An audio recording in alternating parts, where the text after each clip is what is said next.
Hello. I wanted to make a video kind of getting you started on the Apportionment Lab because I know it can be a little overwhelming.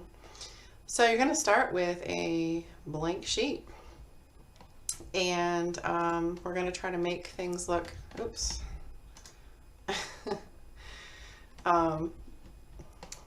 Goodness gracious, I can't find my screens here. All right, close that out.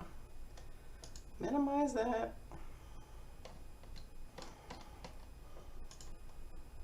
All right, here we go. I wanted to have the directions. Let me make sure you guys are seeing the right screen here. Yeah. All right. So I have the directions pulled up and a blank Excel file. Oh, I should probably move this. Hold on, let me pause it. I'm obviously not prepared. Okay, that should help hear me better. So the directions say that we're going to create this apportionment spreadsheet that'll do these calculations for us. So the intention is that it will, help you understand the methods better, give you some more practice with Excel, and make doing apportionment problems a little bit easier.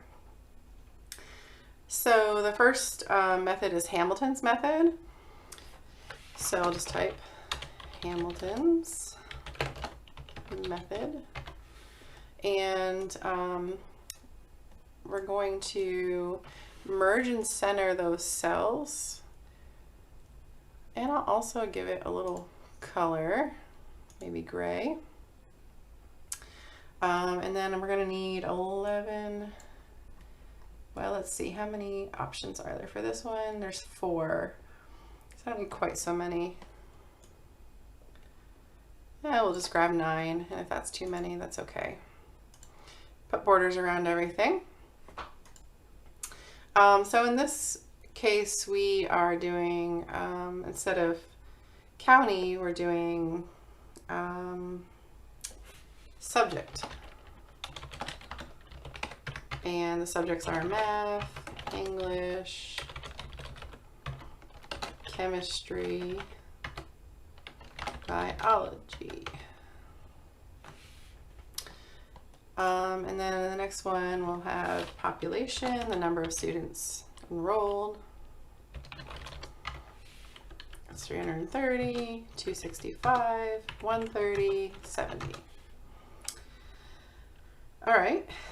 And over here on the side, we'll have, all right, so this problem is about tutoring.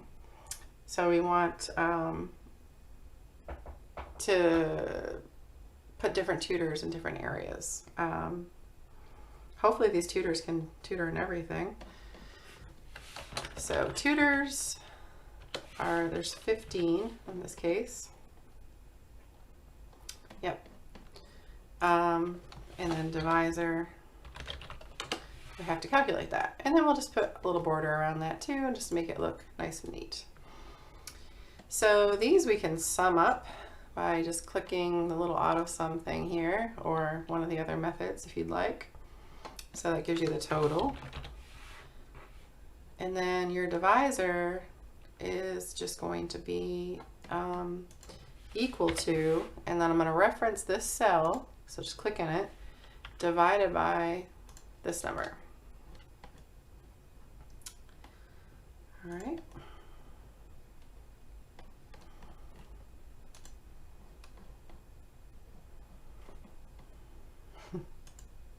There we go. Yes, correct. Good. All right, so the next thing we need with Hamilton's method are the quotas.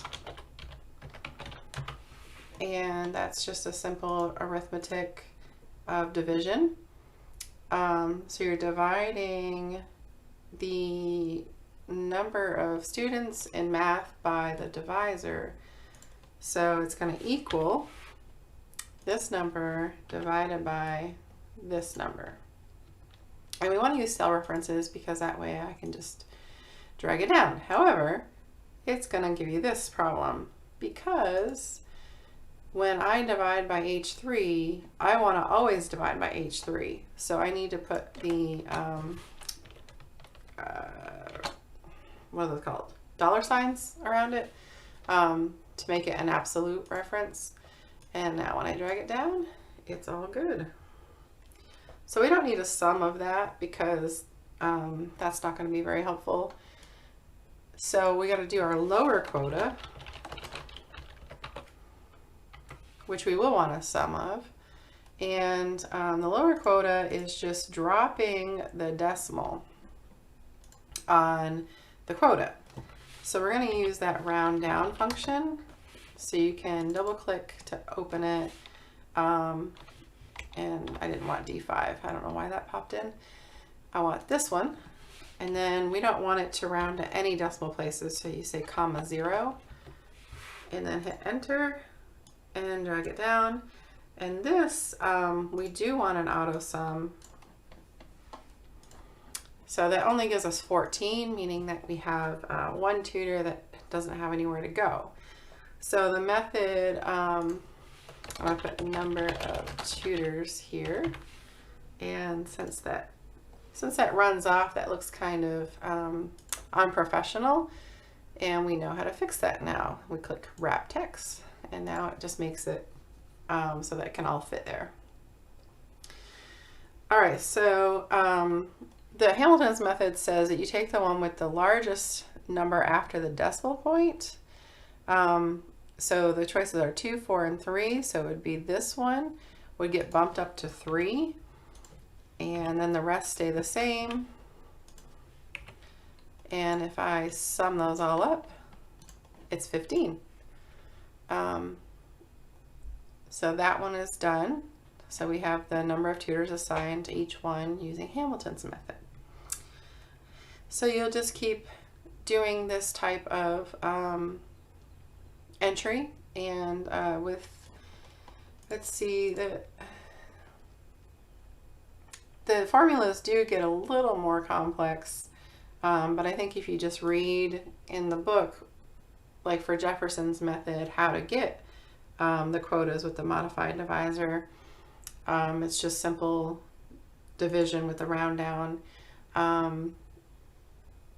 Then it shouldn't be too terrible. But if you have any questions, you can always post them in the forum. Just say something like, oh, how do I put the quotas with modified divisor in Excel, or for the Jefferson's method, or whatever your question may be. So hopefully that gets you started. Let me know if you have any questions.